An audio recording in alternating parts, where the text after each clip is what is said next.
Yep, guest time. And there you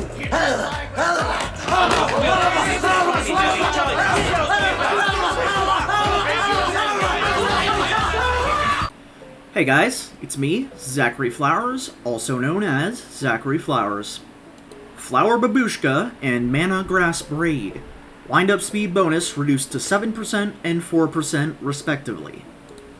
Flower Babushka, as well as its weaker counterpart, are nothing short of behemoths in the realm of Huntress add-ons. A 10% wind-up speed increase is often the difference between a fast hit or a fast crack to Teabag Topia. See, the thing about wind-up is that it exists to give survivors a small warning before you throw your hatchet, and so you can't just make them bite the curb at a pallet for basically free. If Huntress didn't need to wind up a shot, she might get to be on par with, or even be better than the nurse. This is what makes these add-ons so good, as it gives survivor less time to react and enables you to hit shots that you otherwise wouldn't be able to land. The reason I would have these add-ons nerfed is because when Behavior reduced the hatchet wind-up time to 0.9 seconds and nerfed these wind-up add-ons, they actually accidentally buffed them. Previously, both the add-ons, which in total provided you a 20% reduction with the old 1 second wind-up speed, would grant you a 0.8 second wind-up time. Now, however, the new iterations of these add-ons, which is a 15% reduction in total, with the current 0.9 second wind-up, gives a speed of 0.77 seconds. I know this difference seems minute, but as we've seen with things like Made for This, small values make big differences. Reducing the total wind-up reduction that these add-ons provide, which in total would be an 11% reduction, would bring them back down to their pre-7.6.0 power level at a comfortable 0.8 seconds, same as before, and without a remnant of Soma's war on balancing. Oak Haft and Bandage Haft. Cooldown reduction reduced to 12% and 8% respectively. Oak Haft and its weaker counterpart share the throne with Flower Babushka and its younger brother. Huntress already has a decently quick M2 cooldown as is, but Oak Haft can make that cooldown nothing more than an afterthought. You can hit a survivor with a hatchet, and then in a nanosecond, immediately follow up with an M1 or another hatchet, getting the down before the Meghead's monkey brain can even figure out what's going on. It's also very good at stopping a survivor from pulling someone off of a hook, as if you hit them before the animation begins to finish, it stops them from grabbing, and the cooldown is fast enough to hit them again with an M1 before they get to rescue. What would normally be a trade becomes a massive pressure spike and a potential snowball for the Bunny Mama. And don't even get me started on combining this crap with Flower Babushka, or the fact that the hatchet cooldown doesn't really care whether you hit or miss. This nerf aims to keep these add-ons nice without being complete pile drivers. Soldier's Putty. Changed to be a stuffed animal bunny named Pinky. Downing a survivor with a hatchet reveals the auras of all other survivors in your lullaby radius for 6 seconds. Soldier's Putty, to be blunt, is complete dog shit. Moving at regular killer speed when you have no hatchets, even on paper, is just mid. I get that it's meant to be like a sort of failsafe benefit, but even with that, you just aren't getting much out of this. It doesn't even feel like an iridescent add-on, even in what the add-on is. It's just something that soldiers wear to support their lower leg area. It doesn't really have any significance to the Bunny Mama's lore beyond that. So, I changed it to the stuffed bunny because I find that that's something that would be a lot more significant in the Huntress's lore and have a lot more potential for like enunciating her character. Maybe it could be a gift from her mother that Anna clings to after her death. Maybe it could be her still seeing that toy as an imaginary friend in order to cope with her isolation. It just makes sense lore-wise.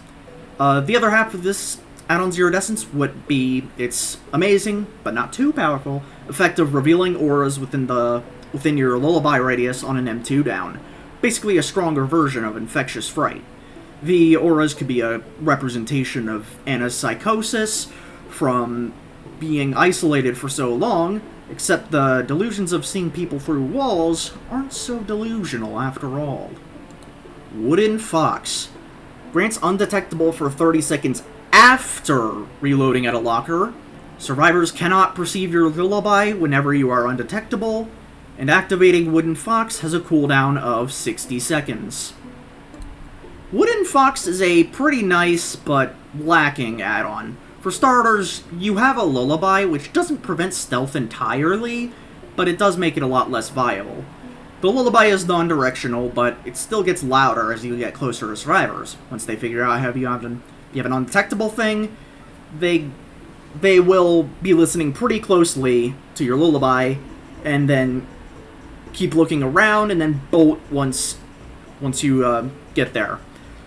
You can still come at them from an unexpected angle, but still.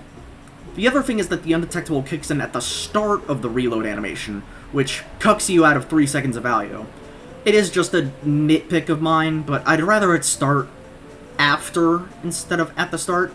The suppression of the lullaby would also make her stealth a lot more viable and unpredictable, meaning survivors really have to lock in like they would against any other stealthy killer. I should also mention that this works on undetectable from any source, just making it that much better and more viable. Infantry Belt.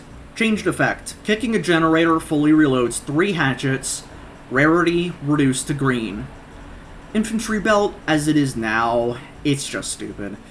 Haste value is lost on Huntress as is due to her 4.4 meters a second movement speed, or 110% movement speed. It really doesn't make sense as to why she has 2 haste add-ons, with such low values to boot. I get why behavior took away the +2 hatchets thing, but they could have chosen a better effect, like the one I'm proposing. +3 hatchets on a gen kick would be pretty nice without being busted like old Infantry Belt was, as it simply just treating gens as extra lockers. Rusty Head. Changed effect. Hatchets inflict broken for 60 seconds. Considering the grind head exists, Rusty Head is just kinda redundant. Swapping Mangled for Broken would give this add-on an identity of its own, while still retaining its current power level. Nothing much more to say about this one. Rose Root and Yellowed Head. New ramification. Increased speeds do not apply on fully charged shots. Fuck. This is pretty self-explanatory. Increased hatchet speed plus a fully charged hatchet can be very oppressive under the right circumstances. This keeps the add-ons good in the sense that they're a helping hand in situations where a fully charged shot might not be viable. Deerskin Gloves. Decrease rarity to yellow, increase reload speed bonus by 35%. Since people tend to just use the perk Iron Maiden for faster reload, might as well give this add-on extra care. Nothing more to say here. Weighted Head. Changed effect. Survivors are blinded for 1 second upon being injured with the hatchet. Effect has a cooldown of 45 seconds. Rarity increased to purple. Weighted Head's 10 seconds of incapacitated, it's just a nothing burger, let's be real here. 10 seconds is basically the time it takes for a survivor to get to a generator. That being said, I don't want another 6.1.0 eruption situation. However annoying that was. So I opted to change it to an actual short, but practical effect. A 1 second blind is the same as the post-hit boost duration, so a survivor will going Mach 5 completely blind, while likely bumping into something, allowing you to get a fast follow-up. The cooldown is there to keep the effect potent without being completely oppressive. I do also want to mention that this only applies on injuries or deep wound hits. If it affected dying state hits, it would be a lot more annoying to use, let's say. Leather Loop. Changed effect. Hitting a survivor with a hatchet from 24 meters away refills your hatchet count completely. Same shit I said about the current Infantry Belt applies here. I opted for this effect to make it into an add-on that rewards taking risks in a big way. Cross maps are an integral part of the Infinite Huntress skill ceiling, so this change serves to give one an incentive to go for cross maps more often. And just like that, that's all. We've reached the end of my suggestions for the Huntress add-on pass, so go ahead and leave a like if you enjoyed. go ahead and subscribe. It really helps a lot. Go ahead and comment your thoughts on all of this down below, or suggest builds for me to run in the future, or suggest topics for me to talk about in the future. And go ahead and follow my socials, especially my Twitter and Instagram. And with that being said, I have been Zachary Flowers, and in conclusion, stop blaming hitbox problems on Huntress, for fuck's sake! Don't like this video. Did you just like it? You better not comment. You don't listen very well, do you?